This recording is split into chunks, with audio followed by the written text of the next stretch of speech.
सभी भक्तों को मेरा जय श्री राम। जैसा कि हम रामचरितमानस के हिंदी अर्थ का श्रवण कर रहे हैं, इसके पहले वीडियो में हमने दोहा क्रमांक 41 तक श्रवण कर लिया है। अब आगे। यह कीर्ति रूपिणी नदी छहों ऋतुओं में सुंदर है। सभी समय यह परम सुहावनी और अत्यंत पवित्र है। इसमें शिव पार्वती का विवाह हेमंत ऋतु है।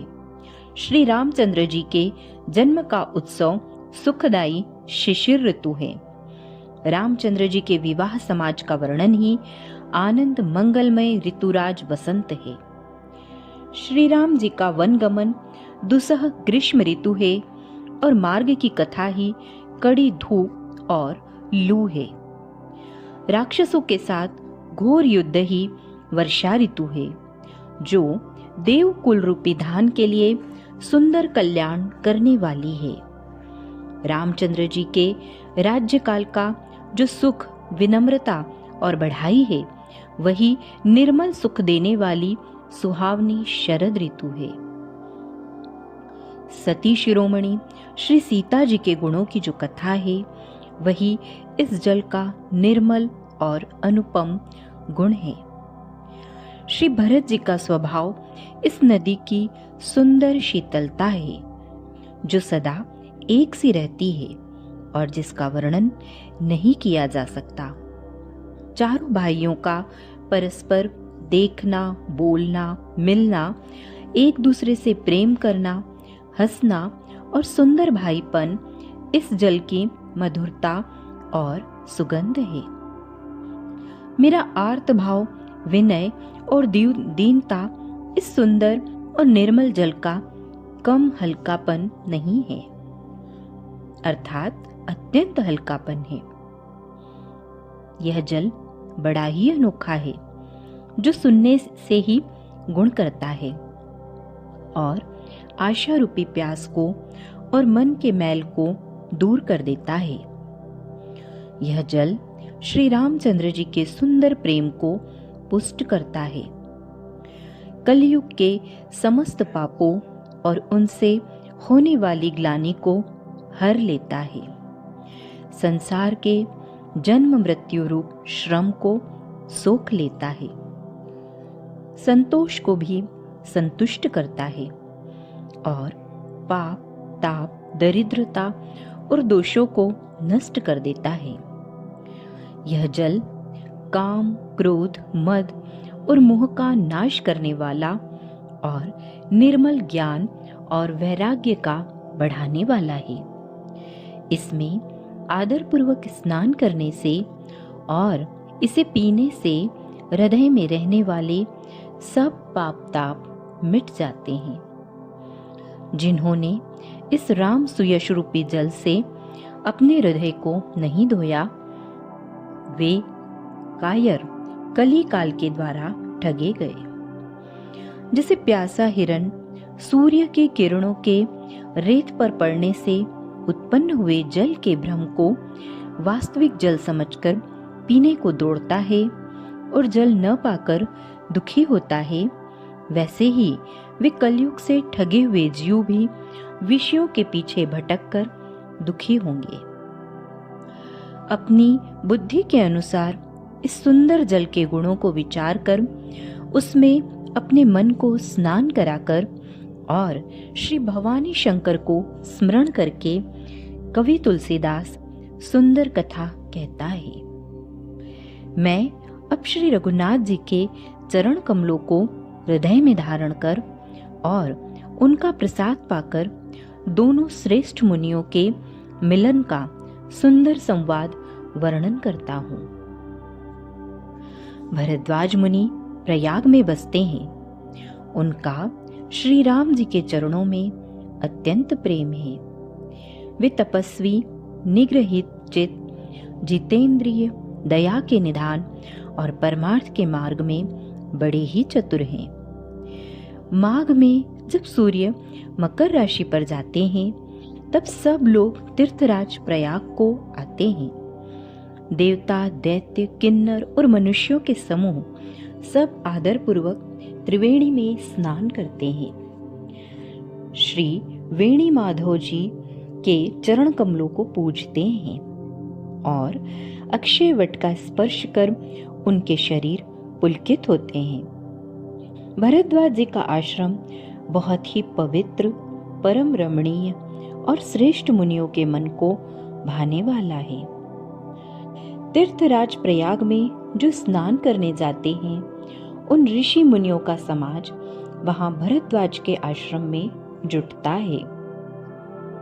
प्रातःकाल सब उत्साहपूर्वक स्नान करते हैं और फिर परस्पर भगवान के गुणों की कथाएं कहते हैं।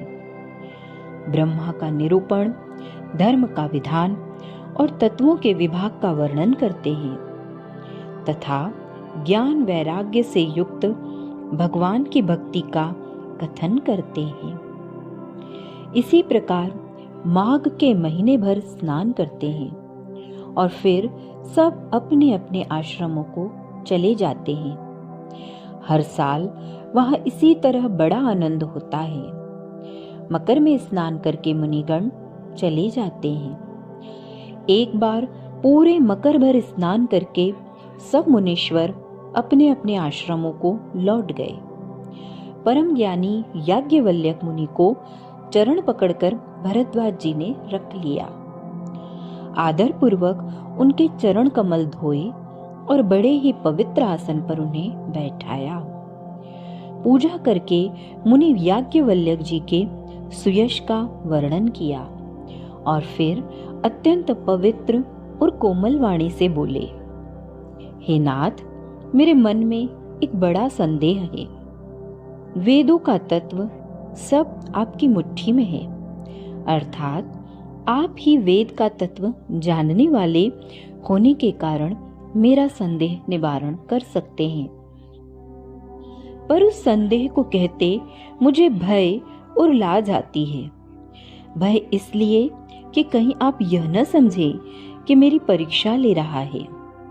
लाज इसलिए कि इतनी आयु बीत गई, अब तक ज्ञान न हुआ, और यदि नहीं कहता तो बड़ी हानि होती है, क्योंकि अज्ञानी बना रहता हूं।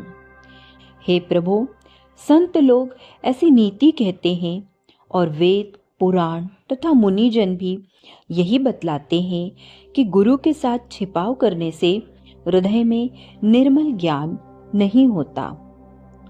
यही सोचकर मैं अपना अज्ञान प्रकट करता हूँ। हे नाथ, सेवक पर कृपा करके इस अज्ञान का नाश कीजिए। संतों, पुराणों और उपनिषदों ने राम नाम के असीम प्रभाव का गान किया है। कल्याण स्वरूप ज्ञान और गुणों की राशि अविनाशी भगवान शंभु निरंतर राम नाम का जप करते रहते हैं। संसार में 4 जाति के जीव हैं। काशी में मरने से सभी परम पद को प्राप्त करते हैं। हे मुनिराज, वह भी राम नाम की ही महिमा है, क्योंकि शिवजी महाराज दया करके काशी में मरने वाले जीवों को राम नाम का ही उपदेश करते हैं। इसी से उनको परम पद मिलता है। हे प्रभु, मैं आपसे पूछता हूँ कि वे राम कौन हैं? हे कृपा निधान, मुझे समझा कर कहिए। एक राम तो अवध नरेश दशरथ जी के कुमार हैं। उनका चरित्र सारा संसार जानता है। उन्होंने स्त्री के विरह में अपार दुख उठाया और क्रोध आने पर युद्ध में रावण को मार डाला। हे प्रभु, वही राम हैं या और कोई दूसरे हैं जिनको शिव जी जपते हैं? आप सत्य के धाम हैं और सब कुछ जानते हैं। ज्ञान विचार कर कहिए। हे नाथ, जिस प्रकार से मेरा यह भारी भ्रम मिट जाए, आप वही कथा विस्तार पूर्वक कहिए।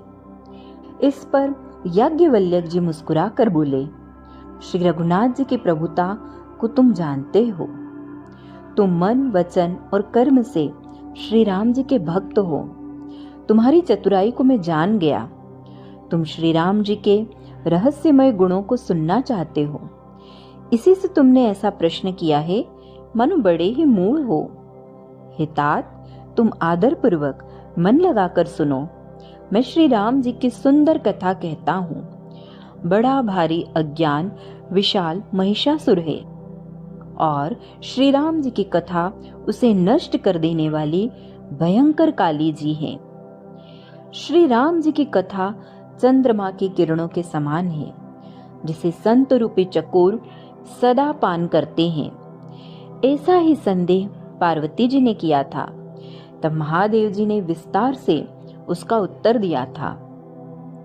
अब मैं अपनी बुद्धि के अनुसार वही उमा और शिव जी का संवाद कहता हूँ।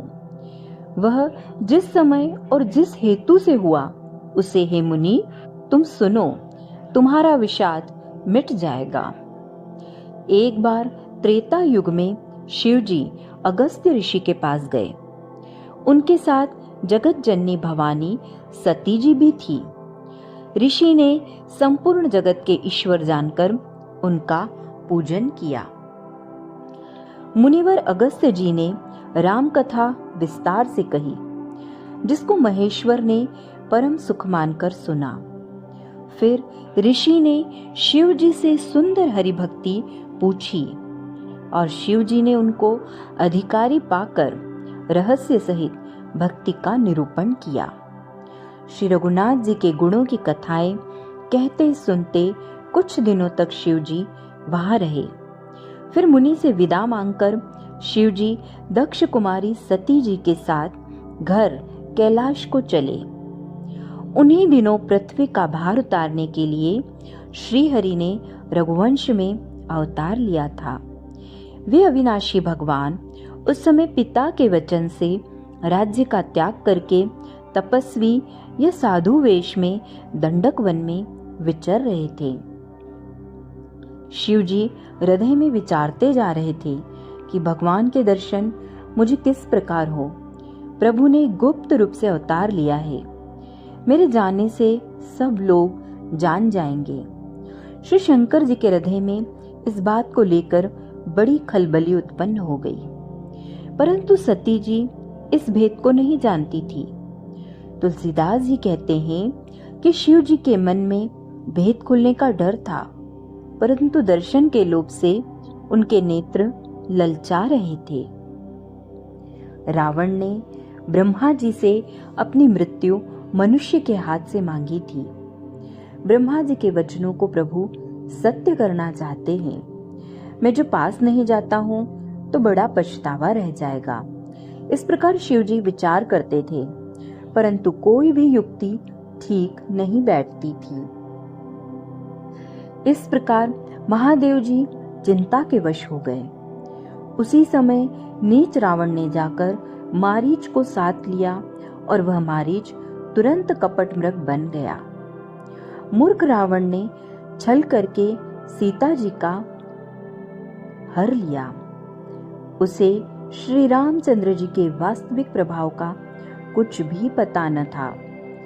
मृग को मारकर भाई लक्ष्मण सहित श्री हरि आश्रम में आए और उसे खाली देखकर, अर्थात मां सीता जी को न पाकर उनके नेत्रों में आंसू भर आए। श्री रघुनाथ जी मनुष्यों की भांति विरह से व्याकुल हैं और दोनों भाई वन में सीता को खोजते हुए फिर रहे हैं। जिनके कभी कोई संयोग वियोग नहीं है, उनमें प्रत्यक्ष विरह का दुख देखा गया। श्री रघुनाथ जी का चरित्र बड़ा ही विचित्र है।